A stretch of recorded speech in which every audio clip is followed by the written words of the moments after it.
शन्नो भवत्वर्यमा शन्न इन्द्रो बृहस्पतिः शन्नो विष्णुरुक्रमः नमो ब्रह्मणे नमस्ते वायो त्वमेव प्रत्यक्षं ब्रह्मासि त्वामेव प्रत्यक्षं ब्रह्म वदिष्यामि ऋतं वदिष्यामि सत्यं वदिष्यामि तन्मामवतु तद्वक्तारमवतु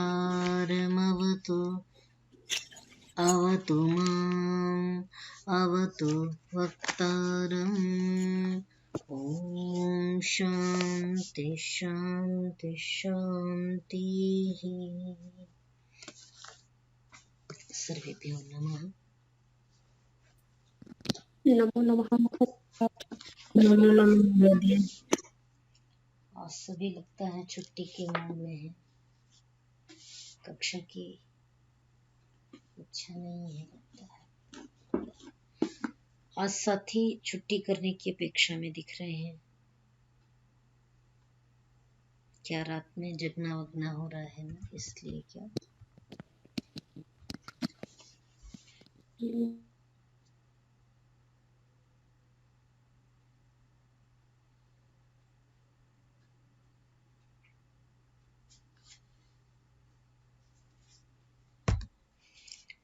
ठीक है, उच्चारण से आरंभ कर लें।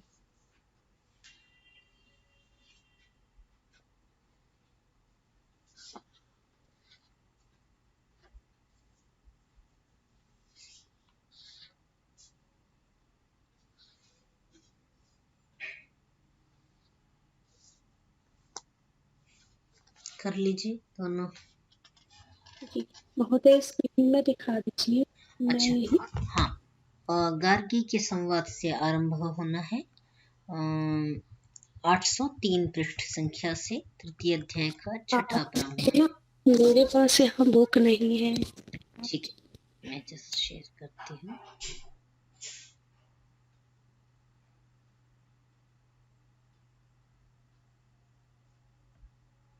यहाँ से आरंभ करना है। अथ हैनं गार्गी अथ हैनं गार्गी वाचनमि पापृच्छ याज्ञवल्क्येति होवाच यदिदं सर्वमप्सुतं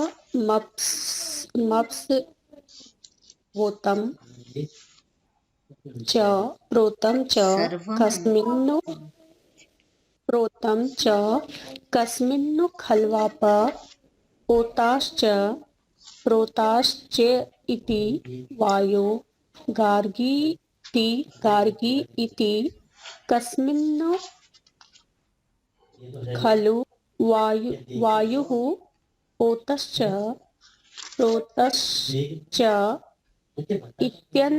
इति अंतरिक्षलोकेषु गार्गी इति कस्मिन्नु खलु अंतरिक्ष लोका ओताः च प्रोताः च इति गन्धर्वलोकेषु गार्गी इति कस्मिन्नु खलु गन्धर्वलोका ओताः च प्रोताः च इति आदित्यलोकेषु गार्गी इति कस्मिन्नु खलु आदित्यलोका ओताः च प्रोताः च इति चन्द्रलोकेषु गार्गी इति कस्मिन्नु खलु चन्द्रलोका ओताः च प्रोताः च इति नक्षत्रलोकेषु गार्गी इति कस्मिन्नु खलु नक्षत्रलोका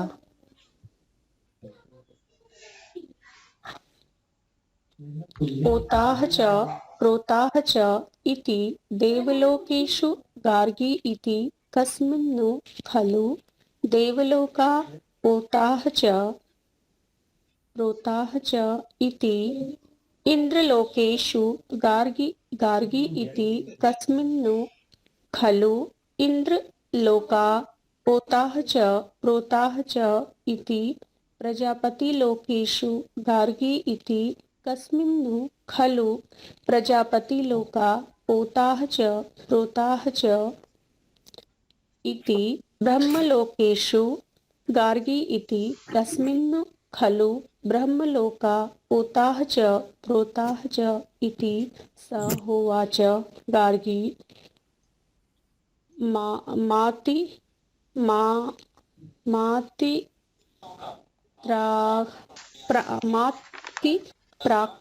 प्राक्षीर्मा ते मूर्घा मूर्धा जी मूर्धा मूर्धा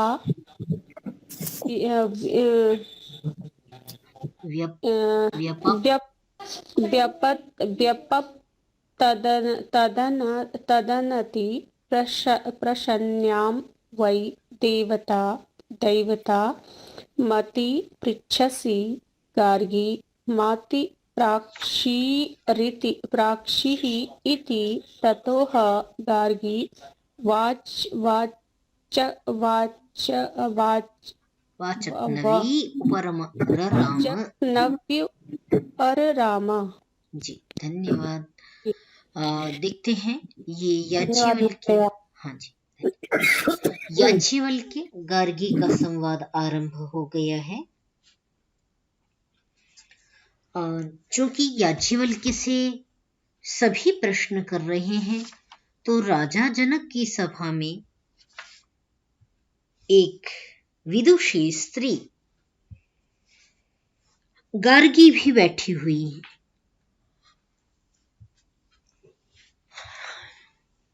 राजा की सभा में सभी बैठ रहे हैं। इसका स्पष्ट प्रमाण गार्गी के ये प्रश्न है कि गार्गी ने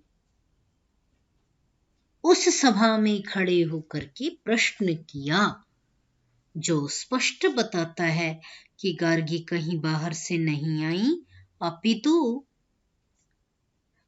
वो सभा की सदस्य हैं और उन्होंने याज्ञवल्क्य के द्वारा ब्रह्मिष्ठ की घोषणा किए जाने के उपरांत प्रश्न पूछा। तो अब गार्गी ने जो प्रश्न पूछा है वो देख लेते हैं। गार्गी ने कहा, याज्ञवल्क्य मुझे कहें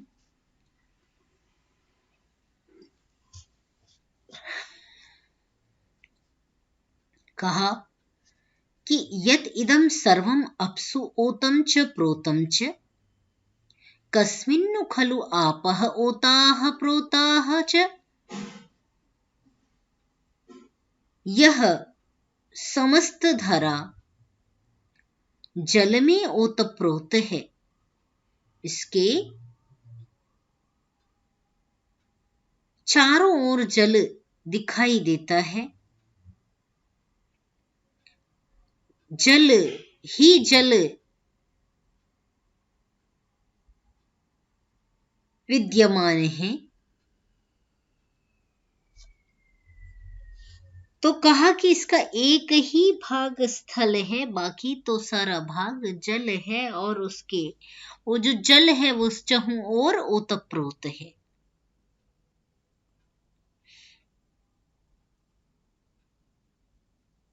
तो कहा कि किसमें फिर जल ओतप्रोत है?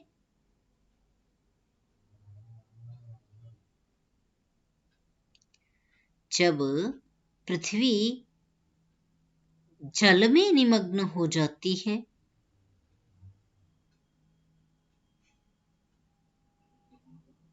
तो कहा जो जल है वो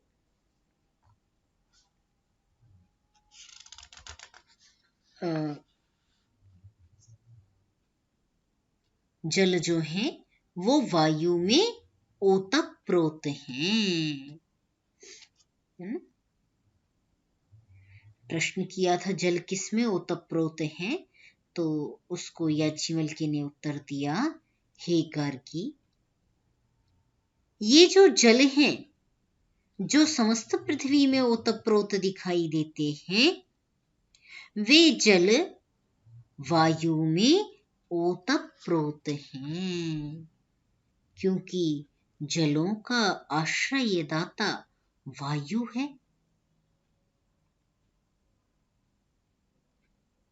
बहुत ये अच्छी बात की ओर एक इशारा किया जा रहा है कि बादलों में भी जो जल कणों को पहुंचाने का कार्य करते हैं वो वायु करते हैं, और वायु ने जो जलकण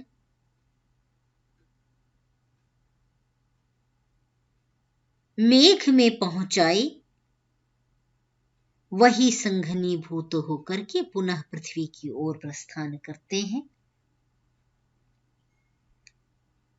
तो इसीलिए वायु को अपाम सखा,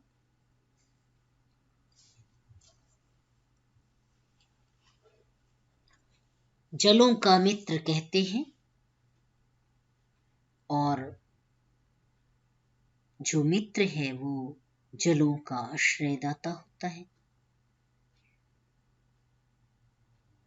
अब पुनः प्रश्न किया गार्गी ने,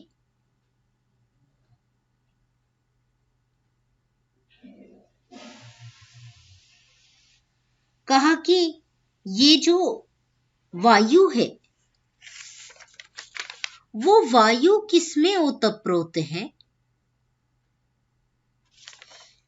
तो महर्षि ने कहा, अंतरिक्ष लोकेशु, अंतरिक्ष लोकों में। हे गार्गी, वायु जो है जहां अंतरिक्ष है वहां तक वायु व्याप्त है।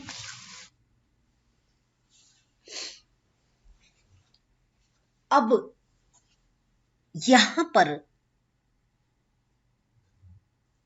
आकाश शब्द का प्रयोग नहीं किया, अपितु अंतरिक्ष पद का प्रयोग किया है, जो ध्यातव्य है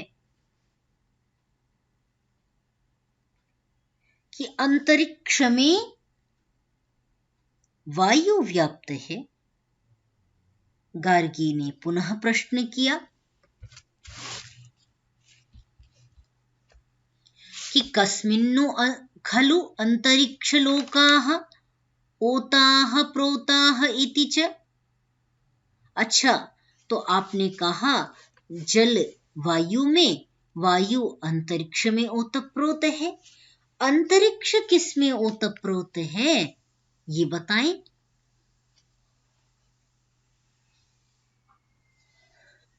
ऋषि याज्ञवल्क्य कहते हैं, जो अंतरिक्ष है वो गंधर्व लोकों में ओतप्रोत हैं। जो गंधर्व लोक हैं, अंतरिक्ष लोक के बाद जो गंधर्व लोक की बात की जा रही है, जो धारण करती हैं गाह, गौओं को जो धारण करती हैं वो गंधर्व हैं। तो गौओं को कौन धारण करता है, वो हैं सूर्य की रश्मियां।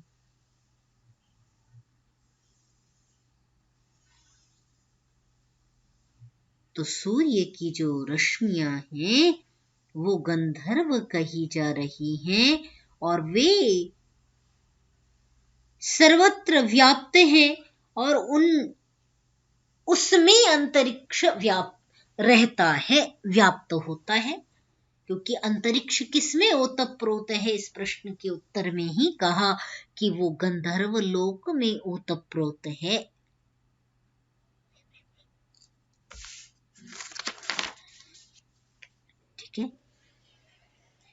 अब गंधर्व लोक किसमें ओतप्रोत है? गाह पद जो है ना, रश्मि नामों में भी आता है, इसलिए गंधर्व ऐसा कहा गया।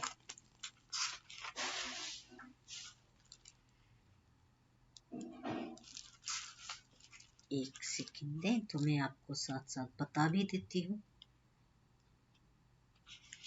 है ना।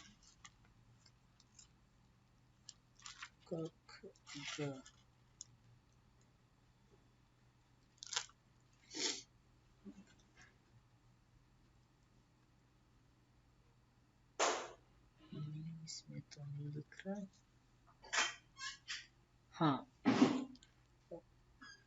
हम रश्मियों को देख सकते हैं, तो उसमें ये संभवतः मिल जाए।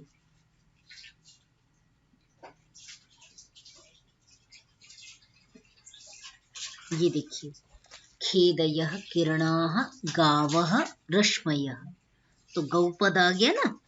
गावः रश्मयः अभीशवः दीधितयः, ये सभी 15 रश्मियों के नाम गिनाए जा रहे हैं ना। रश्मयः अभिशवः दीधितयः गभस्तयः वनम् उस्राः वसवः मरीचिपाः मयूखाः सप्तऋषयः साध्याः सुपर्णाः इति 15 रश्मि नामानि। ये 15 रश्मियों के नाम निघंटु में गिनाए गए हैं। तो गावः जो हैं उनको धारण करने वाले गंधर्व कहे जाते हैं। ठीक है, स्पष्ट हो गया गंधर्व पद। तो इसके बाद देखेंगे कि वो जो गंधर्व हैं वो कहाँ पर हैं। इस प्रश्न के उत्तर में कहा गया कि वो जो गंधर्व हैं वो किसमें ओतप्रोत हैं, तो कहा आचार्य ने, ऋषि ने, कि आदित्य लोकेशु, आदित्य लोकों में वो रश्मियां, वो किरणें व्याप्त हैं।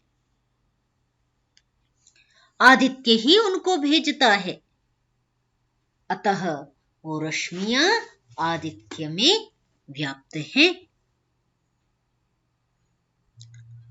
तो जब ऋषि ने कहा कि आदित्य लोक में हे गार्गी जो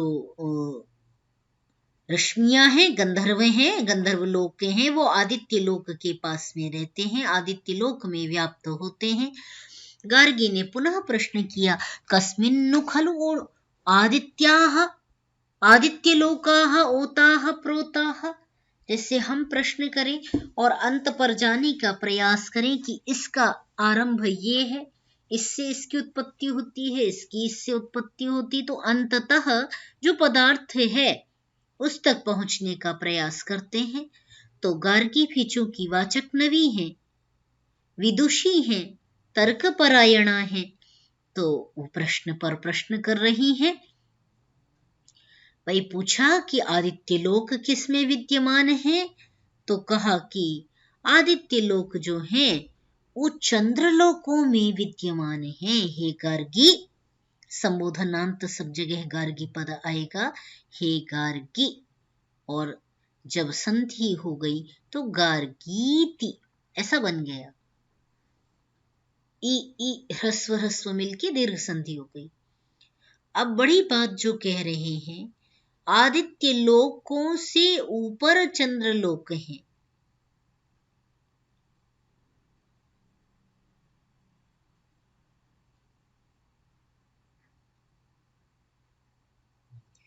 ठीक है, तो कहा कि जो चंद्रलोक हैं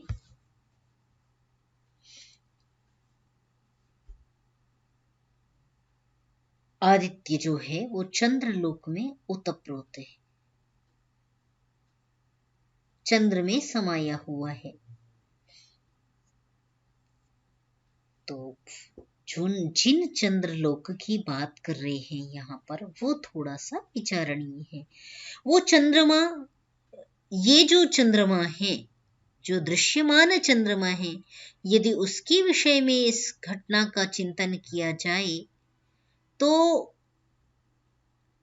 सूर्य की किरणें ही चंद्रमा को प्रकाशित करती हैं।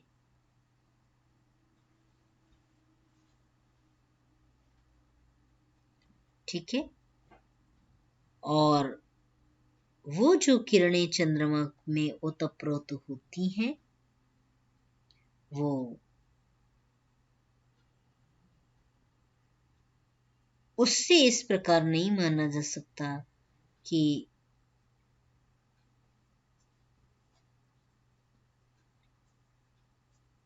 वो चंद्रमा, जो चंद्रमा हम देख रहे हैं, उसकी यहाँ पर बात हो रही है। क्योंकि आदित्य का आधार, आदित्य कहाँ ओतप्रोत होता है? तो सामान्य चंद्रमा में तो ओतप्रोत रहता ही है, उसमें दिखता ही है, परंतु उससे उसका आरंभ, उसकी व्याप्ति कैसे है, ये थोड़ा सा विचारणीय बिंदु है। आगे देखें। कस्मिन्नु खलु चंद्रलोकाः ओताः प्रोताः। चंद्रलोक किसमें ओतप्रोत है? तो कहा नक्षत्र लोकों में। हे गर्गी,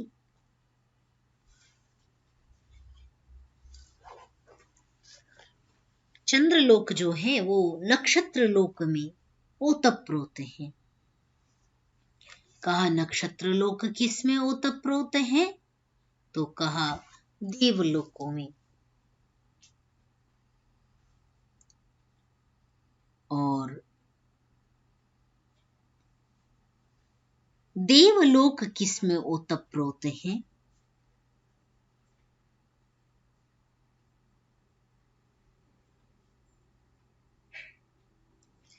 तो जो नक्षत्र लोक हैं वो देवलोकों में, और देवलोक फिर प्रश्न किया कि किसमें ओतप्रोत हैं? तो आचार्य ने कहा, ऋषि ने कहा कि जो देवलोक हैं वो इंद्रलोक में व्याप्त हैं। कुछ व्याख्याकार यहाँ पर इस प्रकार की व्याख्या करते हैं कि जो गंधर्व लोक है वो चूंकि रश्मियों का लोक है, तो वो जो है वहां तक अंतरिक्ष गया हुआ है, वहां से द्युलोक आरंभ हो जाता है। तो द्युलोक में रहने वाला जो सूर्य है वही उसका आधार है। तो इस प्रकार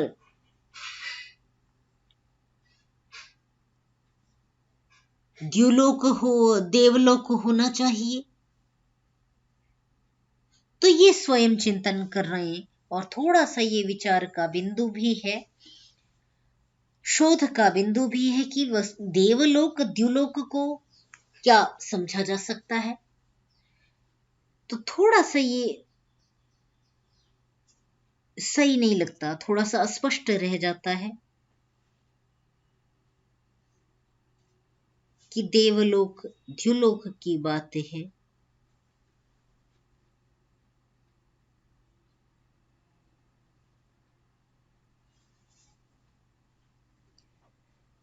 देख लेंगे इसको। तो द्युलोक कहा कि इंद्रलोक में व्याप्त है। अब इंद्रलोक कौन सा लोक है भाई?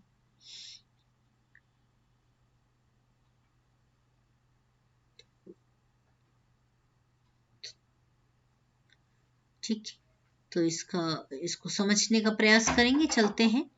इंद्रलोक में ओतप्रोत हैं, और जो अब फिर प्रश्न किया कि इंद्रलोक किस में ओतप्रोत है, तो आचार्य ने कहा कि प्रजापति में इंद्रलोक ओतप्रोत है। ठीक है, प्रजापति परमात्मा। अब हम जो 7 ऊपर के लोक, 7 नीचे के लोक जो हमने पहले पढ़े थे,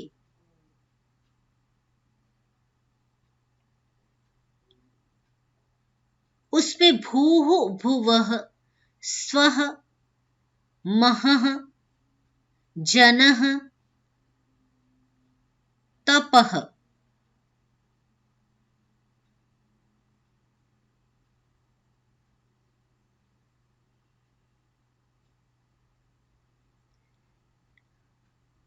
तो उसमें वह जो सत्यलोक है, संभवतः वही प्रजापति लोक है, और प्रजापति के पश्चात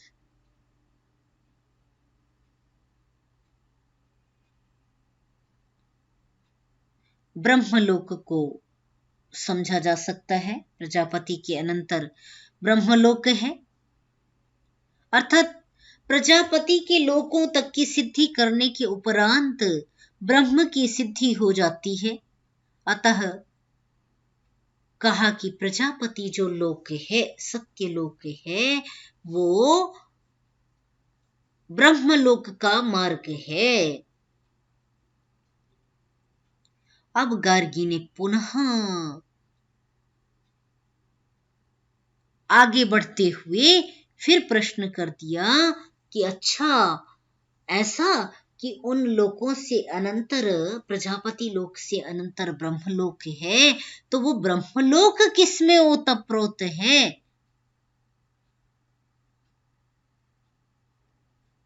ठीक है, जैसे जो कोई भी ब्रह्मलोक का जानने का इच्छुक ब्रह्मलोक से आगे जानने की इच्छा करने लग जाए, तो ब्रह्मलोक से आगे कहा कुछ भी नहीं है। ब्रह्मलोक किसमें ओतप्रोत है?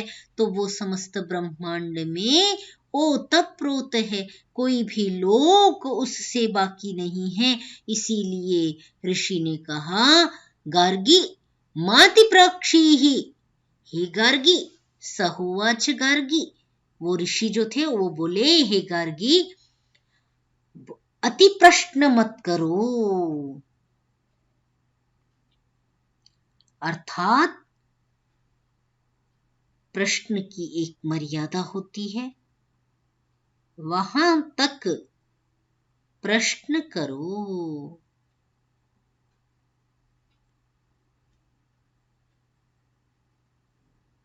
तो इस प्रकार कह करके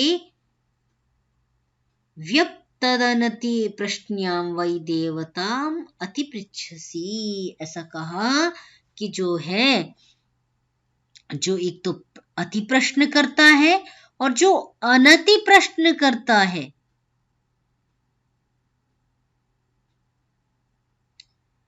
वो दोनों ही। तो अति प्रश्न और अनति प्रश्न में क्या अंतर है ना? तो इसको व्याख्याकार अपनी भाषा में सरलता प्रदान करते हुए कह रहे हैं कि भाई जो अति प्रश्न है वो विषयों से थोड़ा सा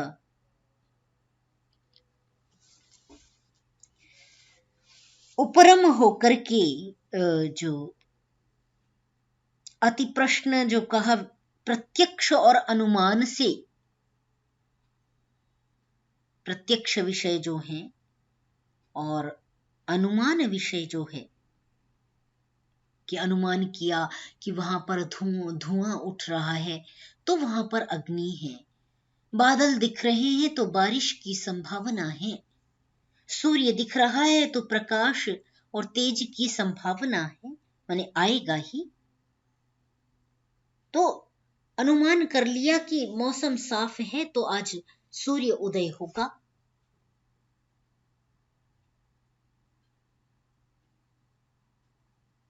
कहा जो प्रत्यक्ष और अनुमान से कठिनता से जाना जाए वो अति प्रश्न है, और जो अनुमान और शब्द से भी स्पष्टतया न जाना जाए वो अनति प्रश्न है। तो ये भी एक चिंतन जो है अति प्रश्न का अनति प्रश्न का अच्छा है, स्वीकार्य है। परंतु एक इसका जो चिंतन हम कह सकते हैं, भाई ये तो व्याख्याकार का मत है कि उसने कहा कि अति प्रश्न को ऐसा समझ ले, अनति प्रश्न को ऐसा समझ ले। परंतु सामान्य यदि हम भाव समझते हैं कि वे ब्रह्म से आगे कुछ नहीं है, ब्रह्म अंतिम सत्ता है, ब्रह्म इस ब्रह्मांड में ओतप्रोत सत्ता है। ब्रह्म को जब इस प्रकार ब्रह्म की महत्ता है, ब्रह्म की पूर्णता है, ब्रह्म संसार का निर्माता है, उस ब्रह्म के विषय में उससे आगे जानने की इच्छा, नीति नीति।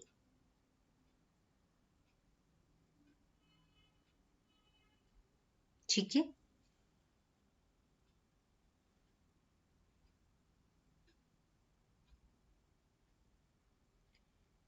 तो इस प्रकार आचार्य ने कहा, हे गार्गी, अति प्रश्न मत पूछो और न अनति प्रश्न पूछो, अन्यथा तुम्हारा जो मूर्धा है, सिर है, वो व्यपतत गिर जाएगा, है ना। इससे अर्थात तुम उसके आगे तो कुछ चिंतन कर ही नहीं सकते हो। मतलब तुम पागल हो क्या जो अनति प्रश्न कर रही हो? ब्रह्म से आगे कुछ भी नहीं है। इस अर्थ में मूर्धा ते व्यपतिष्यन्, माने बुद्धि की जो चरम पराकाष्ठा है,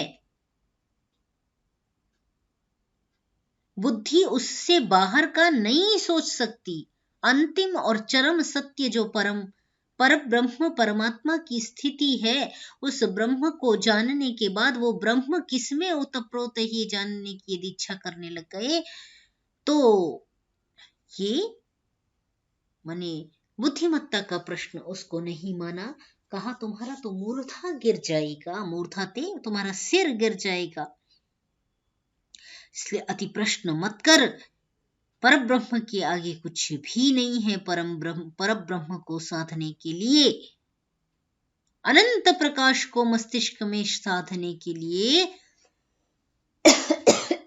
साधक जो हैं वो पर ब्रह्म लोक पर्यंत जाते हैं, और ब्रह्म लोक ही अंतिम लोक है। उसके आगे नीति नीति कह करके पर ब्रह्म को समर्पित कर देते हैं, स्वयं का समर्पण कर देते हैं।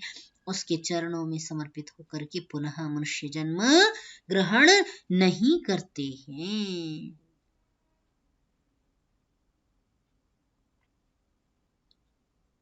ठीक है, तो जब इस प्रकार कहा कि ही गार्गी अति प्रश्नों को मत पूछो, तो जब ऐसा कहा तो वो गार्गी जो है चुप हो गई और जा गई।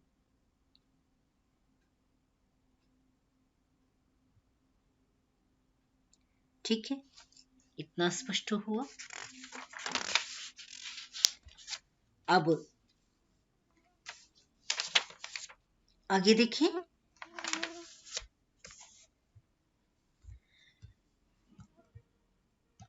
यहां तक कोई प्रश्न है तो कह सकते हैं, अन्यथा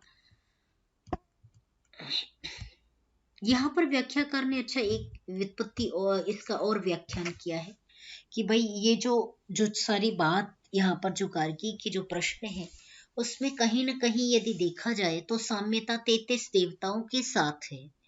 ऐसा व्याख्याकार ने अपनी व्याख्या को रखा है कि इसमें जितना भी चिंतन है वो जो लगभग 33 देवताओं के इर्द गिर्द ही है।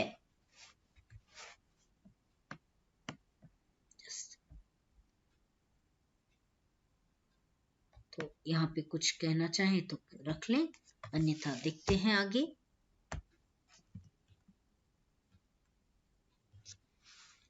अब याज्ञवल्क्य की सभा में उद्दालक उठ खड़े होते हैं और कहते हैं,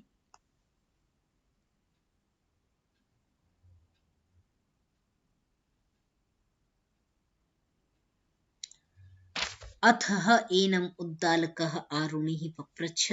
उद्दालक आरुणि उठे, उद्दालक पुत्र जो आरुणि है, और पूछा याज्ञवल्क्य से। पहले अब वो बताने लग गए कि मद्रेशु असाम, कभी हम मद्र देश में रहे। और ये कहानी अभी हमने थोड़ी सी लगभग ये पहले भी अभी देखी है, वही कहानी फिर से हमें दिखाई दे रही है कि पतंजलस्य काव्यस्य प्रश्न भिन्न हो गए।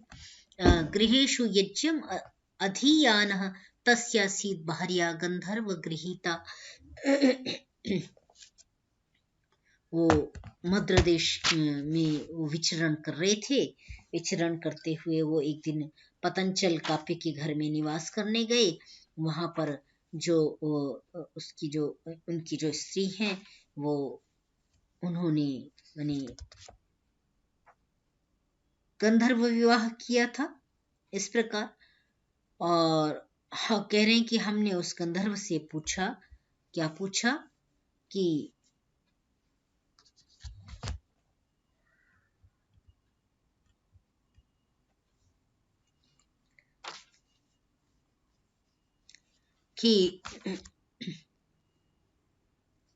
कबंध अथर्वणः इति,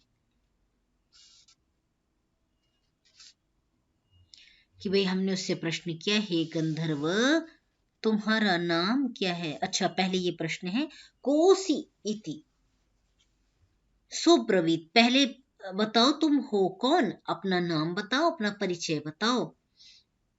अब वो बोल रहा है कि कबंध अथर्वण इति, मैं कबंध अथर्वणी ऋषि का माने मैं कबंध अथर्वण हूं। अब फिर भी इतने परिचय से वो संतुष्ट नहीं हुए, तो उससे पूछा कि तुम जाओ,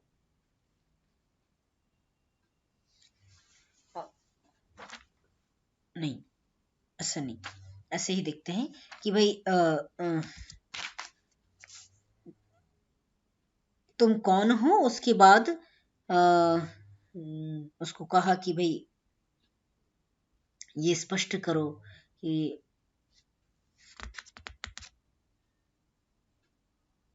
बताओ, तुम मुझे बताओ। उसने बताया, जब परिचय दिया कि कबंध अथर्वण मेरा नाम है, और यहाँ पर पतंजल काव्य के ऋषि मुनि जो हैं उनसे फिर प्रश्न किया उन्होंने कि क्या तुम जानते हो कि वेतनु त्वं काप्य तत्सूत्रम येनायं च लोकः परश्च लोकः, तुम क्या लोक को बांधने वाले उस सूत्र को, धागे को जानते हो, जिस जिस धागे से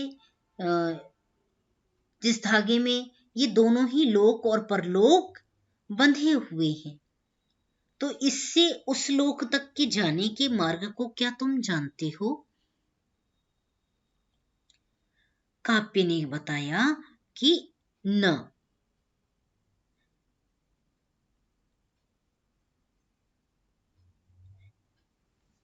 कहा कि जो इस लोक और परलोक में अंतर्यामी रूप होकर के सब में गया हुआ है, व्याप्त है, क्या उसको जानते हो। तो कहा कि ना हम तम भगवन वेद इति, हे भगवन मैं उसको नहीं जानता। वो जो समस्त इस लोक और उस लोक को बांधे हुए है, उसको मैं नहीं जानता। आगे बढ़ किया जाता।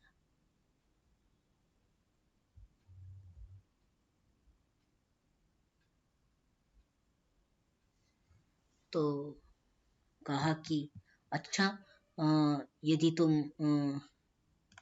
काव्य सो अब्रवीत पतंजलम काव्यम याज्ञिकाः यो वै तत्काव्यम। एक मिनट, ये कहाँ पर है, 807 पृष्ठ संख्या पे इसको एक बार कर दो। हाँ, ये वाला, फिर वो दिखता नहीं ना। तो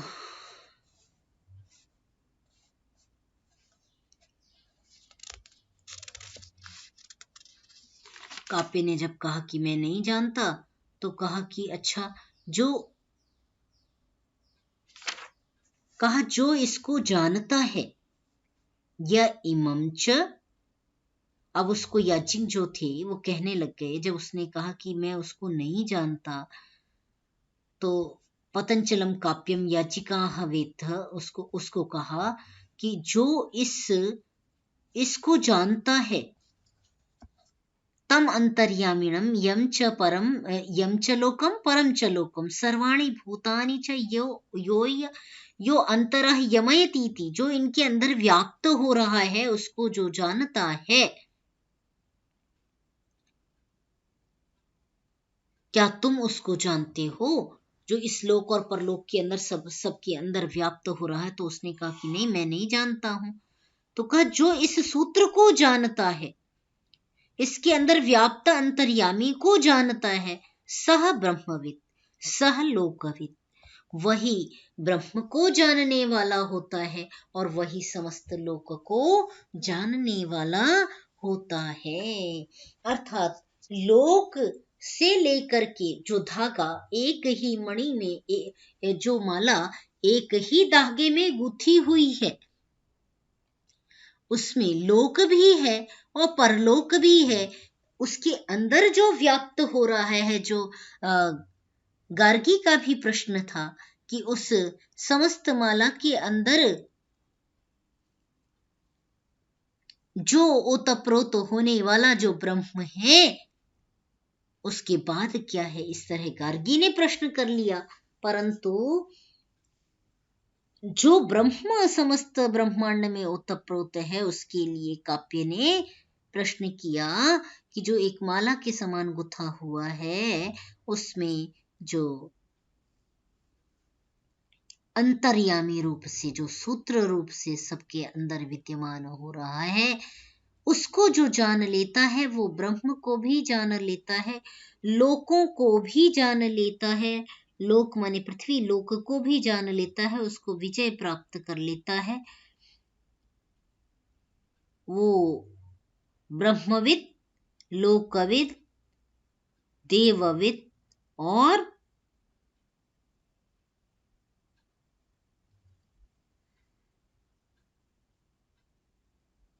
अंत में क्या कहा, वेदविद, भूतविद, आत्मविद और सर्वविद।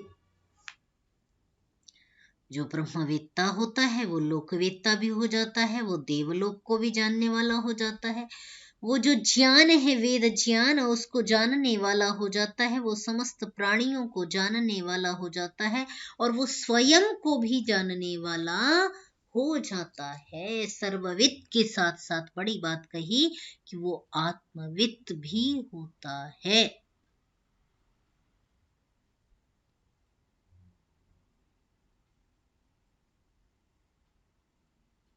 ठीक है, तो अब याज्ञवल्क्य से फिर कहा, क्या प्रश्न किया?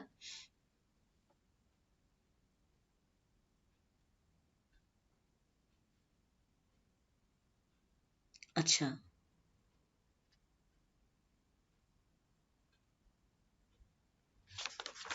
उसने कहा कि भाई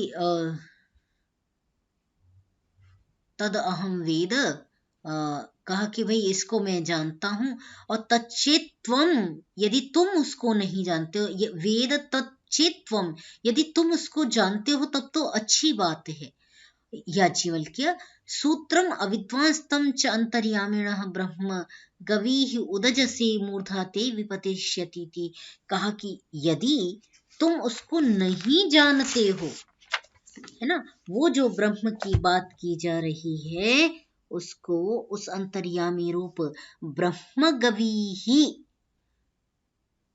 यदि तुम उस ब्रह्म को नहीं जानते हो, जिस ब्रह्म की जो सबके अंदर सूत्र रूप से, धागे रूप से पिरोया हुआ है, अंतर्यामी रूप से सब में गया हुआ है, इह लोक से परलोक में गया हुआ है, उसको यदि तुम पूर्णता से नहीं जानते हो,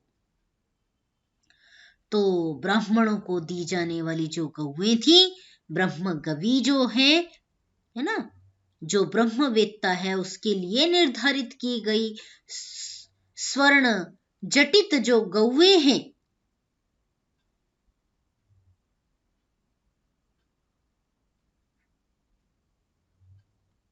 वो उनको ले जाने की यदि जो तुमने इच्छा की थी, है ना, तो यदि तुम उसको नहीं जानते हो और तुम उनको उदज से अपने घर की ओर ले जाते हो, उन गायों को जो ब्रह्मवेत्ता को देने के लिए रखी गई थी, उनको यदि तुम ले जाते हो बिना ब्रह्म को पूर्णता से जाने, तो तुम्हारा सिर गिर जाएगा, अर्थात बुद्धि तुम्हारी भ्रमित हो जाएगी, तुम उसके लिए निकले थे उसको प्राप्त नहीं कर पाओगे।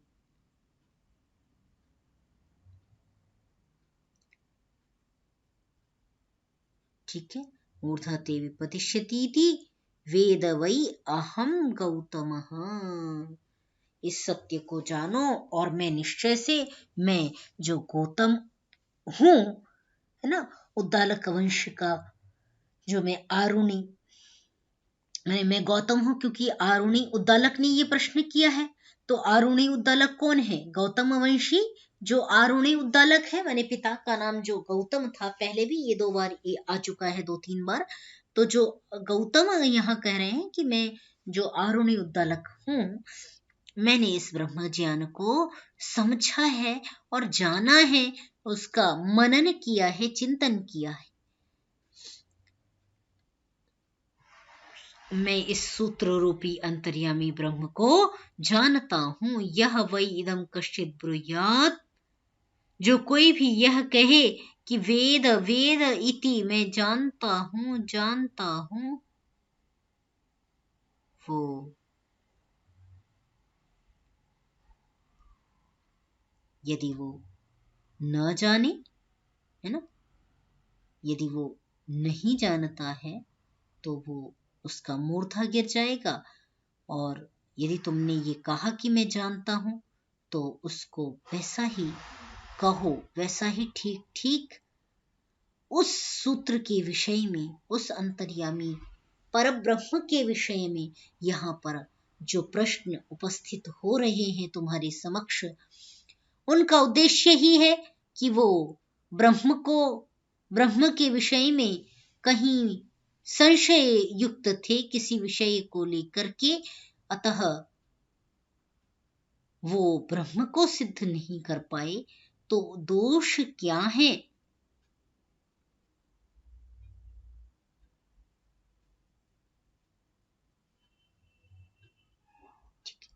तो कहा कि उसको तुम जानो, और यदि उसको जानो तो उसको कहो, वैसा ही वैसा कह दो, अन्यथा इतने सारे लोग जो प्रश्न कर रहे हैं उसके प्रश्नों का उनका उत्तर नहीं मिलेगा, तो मूर्धते विपतिष्यति, तुम्हारा अपमान होगा, सिर जो तुम्हारा है वो गिर जाएगा, अपमान से गड़ जाएगा। और ब्रह्म को दी जाने वाली जो गौएं थी, वो तुमको जो गौएं जो तुमने हकवा ली, हाँक ली कि ये गौएं ले चलो, अपने शिष्य को कहा, तो उसका आधार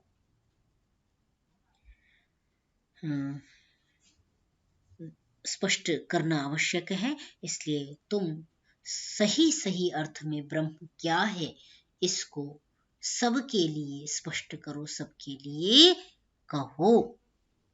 ऐसा आरुणि उद्दालक ने, जो गौतम वंशी है, उसने याज्ञवल्क्य को कहा। अब याज्ञवल्क्य जो समस्त ब्रह्मांड में अंतर्यामी रूप से ओतप्रोत हो रहा है, लोक में भी और परलोक में भी, तो उसको प्रारंभ से पृथ्वी से द्युलोक की ओर, सूर्यलोक की ओर उसकी यात्रा करेंगे, उसके विषय में कहेंगे। तो आज के लिए इतना ही। ठीक है, धन्यवाद। यहाँ कोई प्रश्न है तो पूछ लें, विमर्श है तो कह दें।